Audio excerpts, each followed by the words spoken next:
بسم اللہ الرحمن الرحیم۔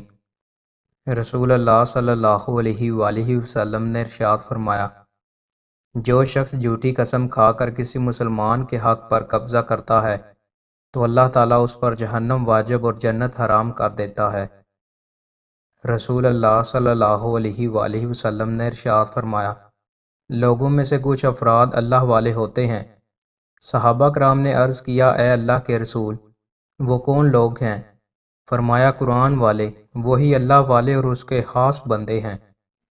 رسول اللہ صلی اللہ علیہ وآلہ وسلم نے ارشاد فرمایا، نظر لگنے سے اللہ تعالیٰ کی پناہ طلب کرو، کیونکہ نظر لگنا حق ہے۔ رسول اللہ صلی اللہ علیہ وآلہ وسلم نے ارشاد فرمایا، جو جوان کسی بوڑھے کا اس کے بڑھاپے کی وجہ سے احترام کرے تو اللہ تعالیٰ اس کے لیے ایسے لوگوں کو مقرر فرما دے گا جو اس عمر میں یعنی بڑھاپے میں اس کا احترام کریں۔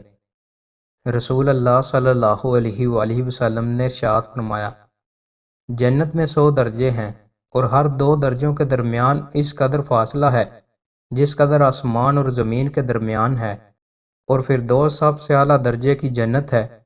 جنت کی 4 نہریں وہیں سے جاری ہوتی ہیں اور اسی کے اوپر عرش ہے۔ جب تم اللہ سے سوال کرو تو اس سے فردوس کا سوال کرو۔ رسول اللہ صلی اللہ علیہ وآلہ وسلم نے ارشاد فرمایا، کھانا اور لباس غلام کا حق ہے اور اس پر کام کی اتنی ذمہ داری نہ ڈالی جائے جو اس کے بس میں نہ ہو۔ کان میں آہستہ آہستہ باتیں کہنا۔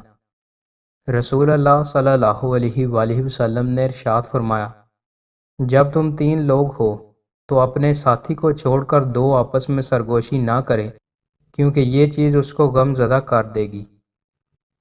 دوستو، مزید اچھی ویڈیوز کے لیے ہمارے چینل کو سبسکرائب لازمی کریں۔ بہت شکریہ۔